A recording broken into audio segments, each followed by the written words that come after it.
This is Freeborn TV. My name is Ibukunlo Adekoya, and I am your host on today's show. We have carried out a survey, and we found out that half of the Nigerian parents do not like talking about sex to their children. And so on today's show, we are here to find out whether or not it is godly for parents to talk to their children about sex. Here with me on today's show is an amazing woman of God, one whom we love and cherish so much. She is... DAMILARE. Thank you. Welcome, ma. We really appreciate you for coming for today's show. She's our auntie, our teacher, and she will be shedding more light on this very topic.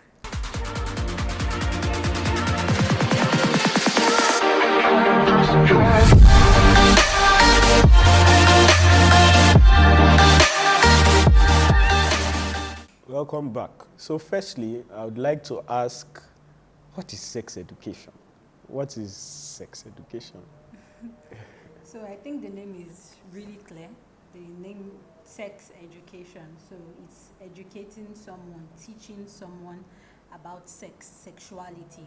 So there are different things, there are different aspects to it. So you have different kinds of sexuality.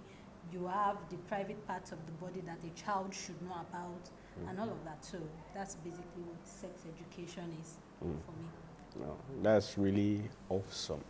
So I don't know, I'm still yet to understand why it is so difficult for majority of our parents, mostly African parents, to talk about this. Maybe because, particularly in the North, they believe in early marriage and all.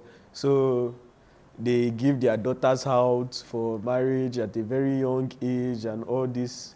Why do you think parents don't like talking about sex with their children? Okay, so thank you for that question. I think it will be difficult for any parent, especially in this part of the world, to talk about sex because it is tagged upward. So sitting your child down and saying, okay, this is what sex is, when a guy comes to you, especially between fathers and daughters or mothers and sons, you don't want to go there. You don't want to ask them if they started having sex. You don't want to ask them about their private parts or whatever. It's like a private matter, and you don't want to. In fact, parents prefer to call the penis, for instance, kokoro. You have people call it all sorts of names. Yes, So they would not say, use your penis or hide your penis in your pants. No, they will say, hide your kokoro. So it's awkward, it's an awkward conversation, and I think that's why many parents don't want to talk about it. That is really true, ma. That's really true. I've noticed it. If you grew up in Nigeria, you know kokoro. So it's really awesome. But what is the benefit of these things? Why should parents do it? Because if they don't see reasons to do it, they may not do it. Yeah, so let me just quickly read from Proverbs chapter 22, verse 6. It says, train up a child in the way he should go. Even when he is old, he will not depart from it. So a child is supposed to be trained from home. If that child is not trained from home, they would definitely train that child from outside. There's a common Yoruba that goes that way. So if I don't teach you that a color is black and this other color is white, it means that when that child goes out, when they call white for the child black, he believes it because he doesn't have any prior knowledge of it. So the home is supposed to be the foundation of, in fact, the home is like the first learning point for any child. So that is why it's very, very essential for any parent to teach their children about sex from home. Yes, ma'am. Yeah, very true, ma'am. There is one thing I've come to realize, that even if those parents talk about sex, they don't talk about the part that is homosexual aspect, lesbianism, and all those parts. Because we've heard cases where most of these children found out that they were engaging in homosexuality when they got to universities or when they learned the word in the dictionary and everything. So what do you think parents should do differently, ma'am? Okay, so like I said, many parents tend to, even when they want to talk about sex, they tend to do something, not call it what it is. I think when it comes to this, it's a very sensitive matter, and parents should do well to call a spade a spade. Call the penis, call the vagina a vagina. Tell the child that there are variants. There are people who are queer, there are people who are lesbians, there are people who are homosexuals.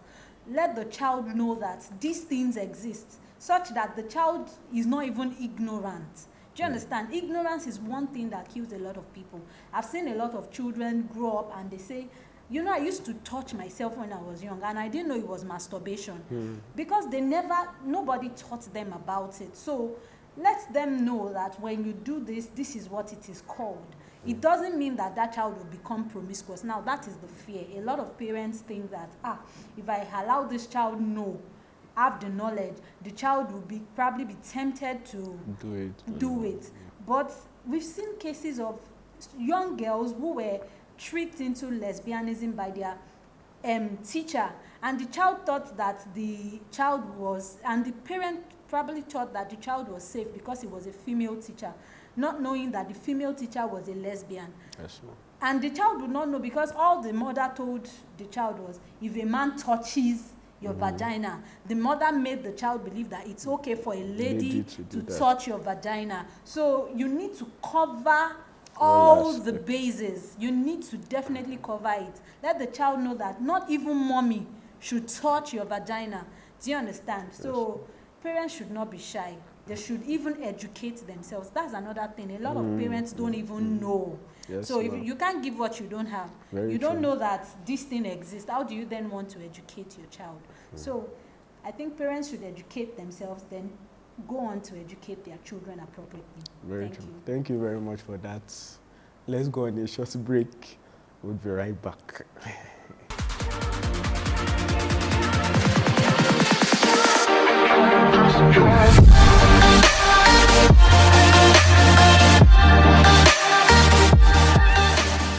Welcome back to Freeborn TV. I hope you've been enjoying this session so far. It has really been educative.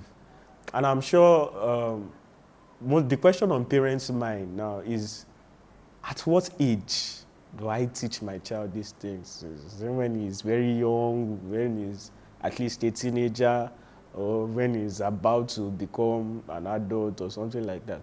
At what age? That's a very good point, Tiboko. So I think that a parent should start teaching a child since, even from the foundation years. Let the child know what is what.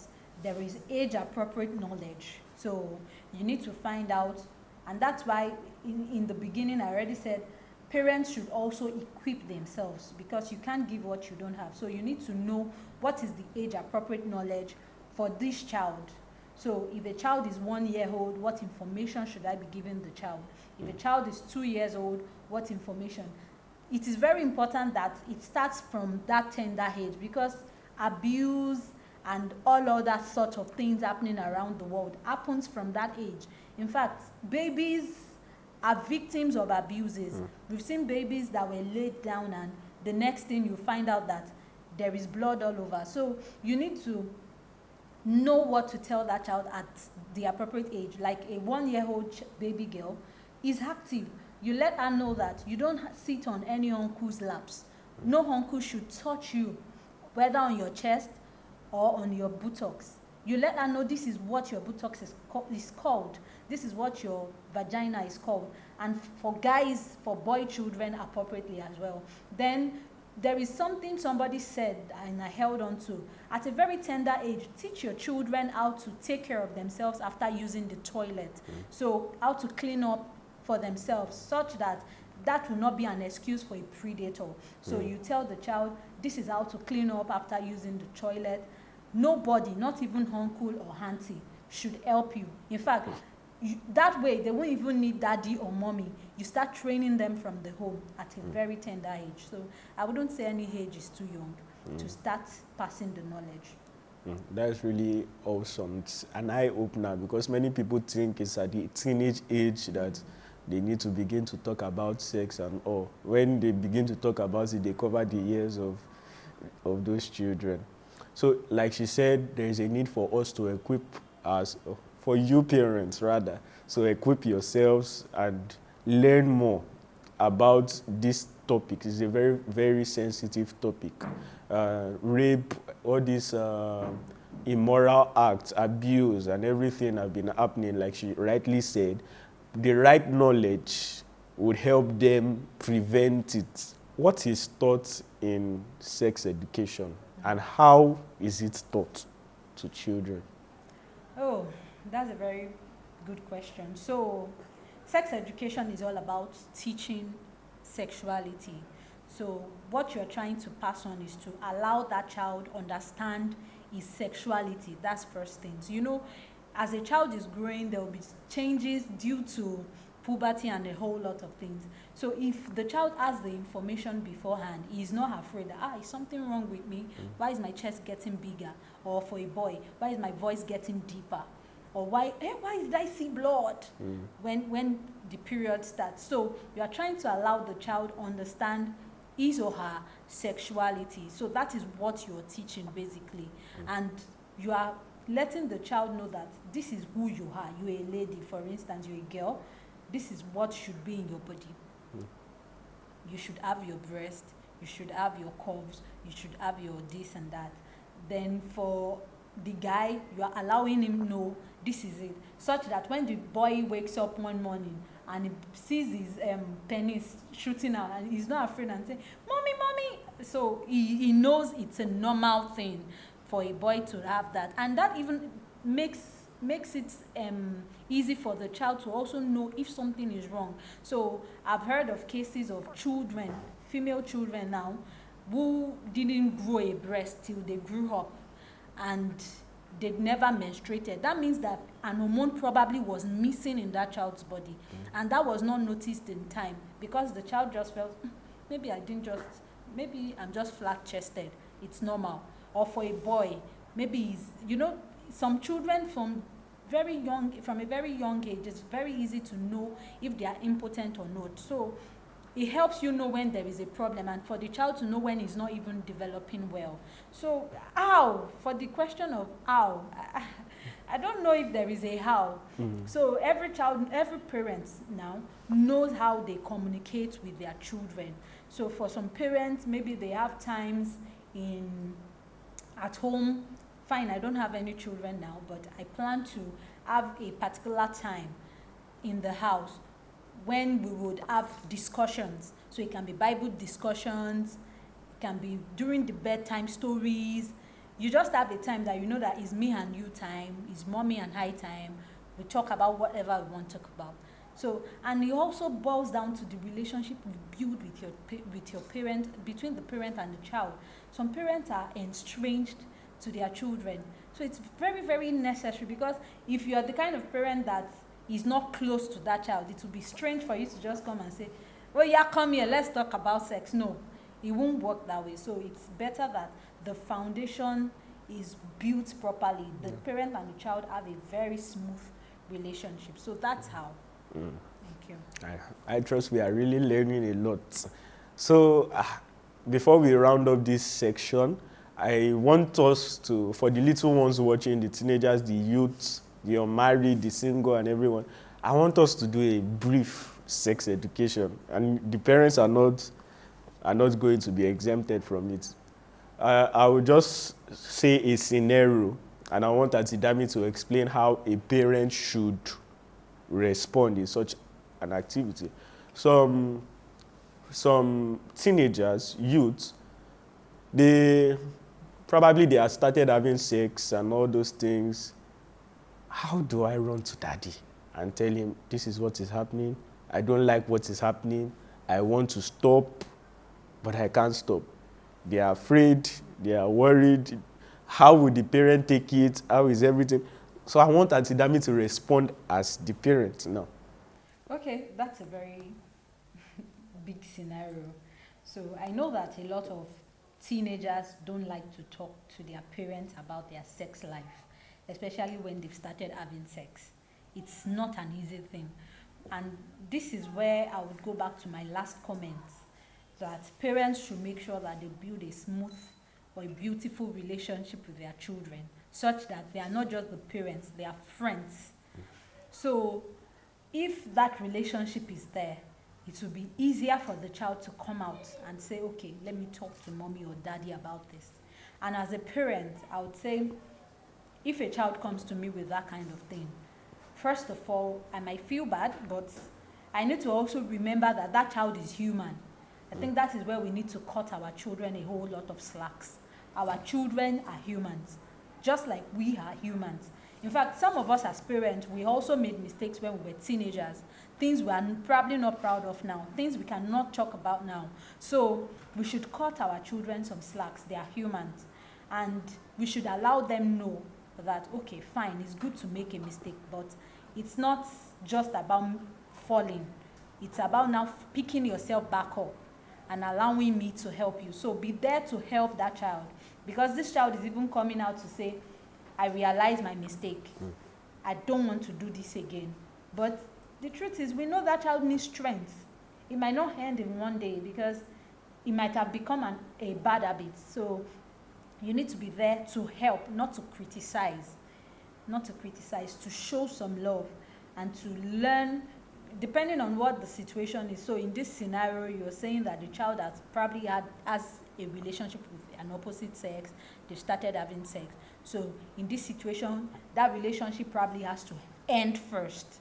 Then we'll pick it from there. So no matter what the situation is, you can go online, you can read books, you can educate yourself, see how somebody else in that situation came out of it, or a parent in that kind of situation came out of it, so that you can do the right thing. I think that's it. I'm sorry, let me just make reference to somebody, a popular preacher, T.D. Jakes. So I don't know if we know the story. Yes. His daughter at some point got pregnant at a very tender age. So people like that, you can read their stories and see how it was a big battle for him, according to him. Because someone that is out there that preaches and all of that, but they came through. So you can read stories of people like that and use it for your children, and I'm sure that God will definitely see us through. That's a really popular story. In fact, that lady is now a very, very, very big preacher. Wow. She preaches mightily. She and her husband owns a church. Very beautiful story. We need to sensitize our children. We need them to realize that there are so many things about life and sex is included. Parents tend to exalt many other things and forget about the sex part of their lives. There are so many things they are going through. There are so many things they would be exposed to.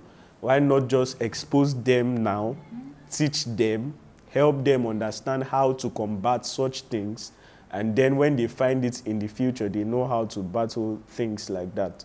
There are so many people that don't know anything about lesbianism, and their neighbor just started touching them, and I'm an ex-masturbator, so I started at a very, very, very, very young age, and when I reached about SS something, that was when I now found out that this is the name of what I have been doing.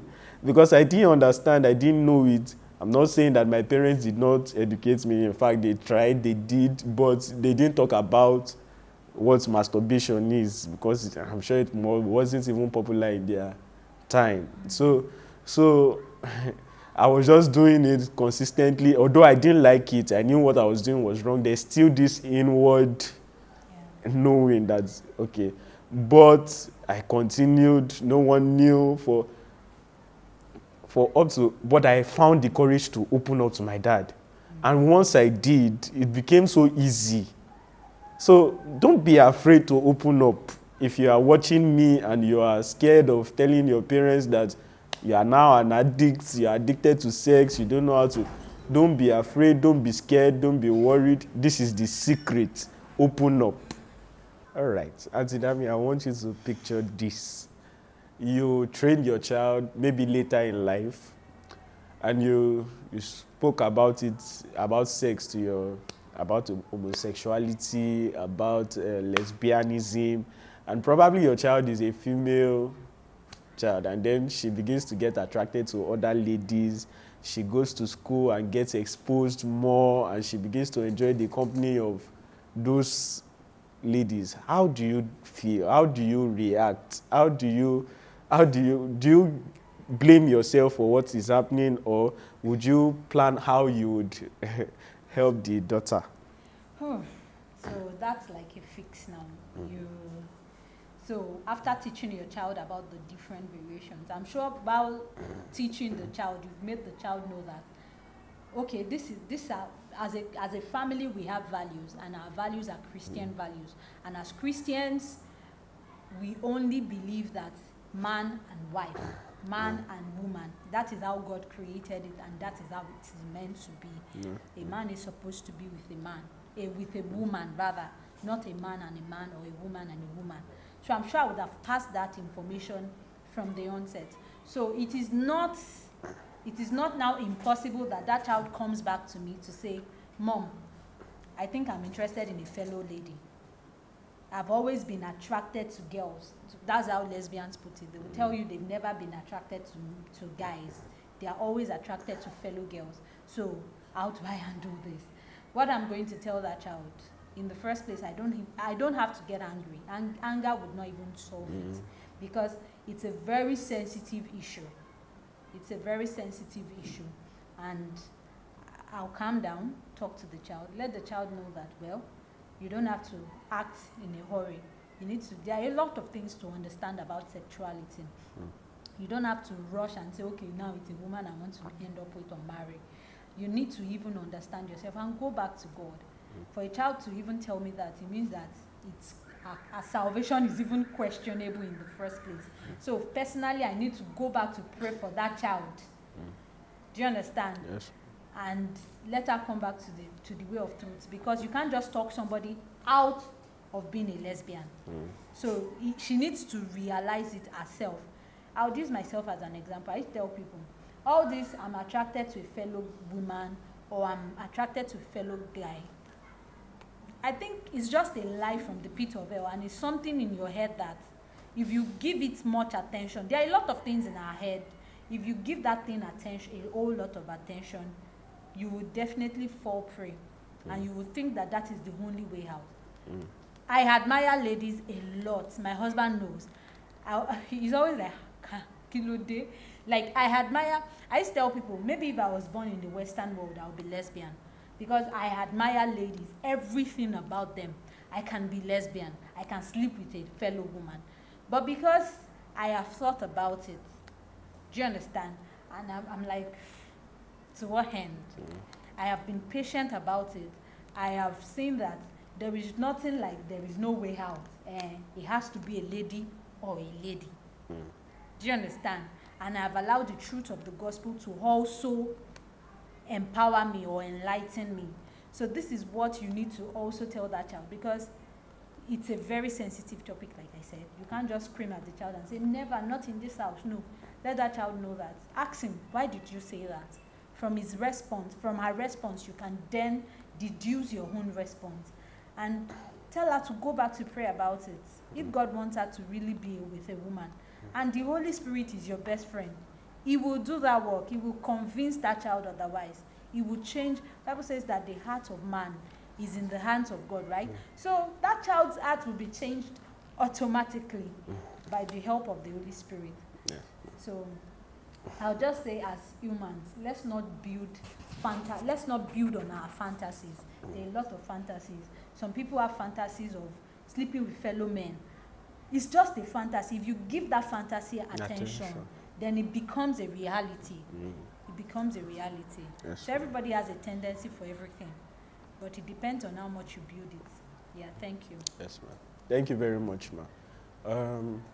What if your child is a debater? You know, there are many materials that have been released on YouTube promoting homosexuality. Some of the stars that they watch on television, they find out that, oh, this person is a lesbian, so So what's there? I can do it. Some people debate it that what if my child is one of them? How do I? And they can frustrate you that you get angry, you give them to slap.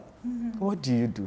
Yeah, this is why in the first place, you remember that when I initially responded to that question, I said it's not it's not a getting angry matter. Yes. In fact, it's not something to discuss at length because you cannot win that argument. Yes. You cannot. She's telling you it's her feelings, and small time they will just change it to you don't understand. You don't understand my feelings, and you are not being human. You are not trying to understand how I feel. You are not being empathetic or something. So you need to be very, very sensitive as well.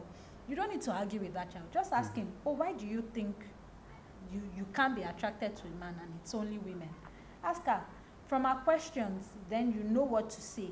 Oh, okay, I see. What if you have that kind of discussion?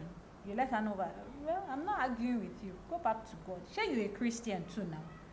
Go back to God. Then you as a parent, you know that you need to pray a lot for that child, because for a child to even talk about being homosexual, then that person's salvation is also questionable, because no, it's a sin. Yes, ma'am. God said that He gave them to a reprobate mind to do things that are not convenient. A man sleeping with a fellow man, it's not convenient. Yes, ma'am. In fact, I have come to know that the highest cases of rape is amongst gay guys. HIV/AIDS rather, not rape.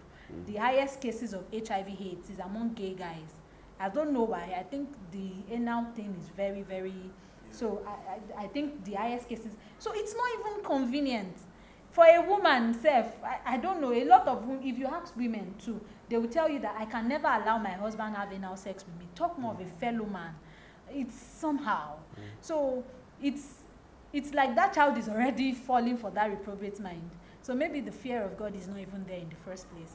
So whoever has that kind of child, I would advise that they go back to the place of prayer. It's not even a debate.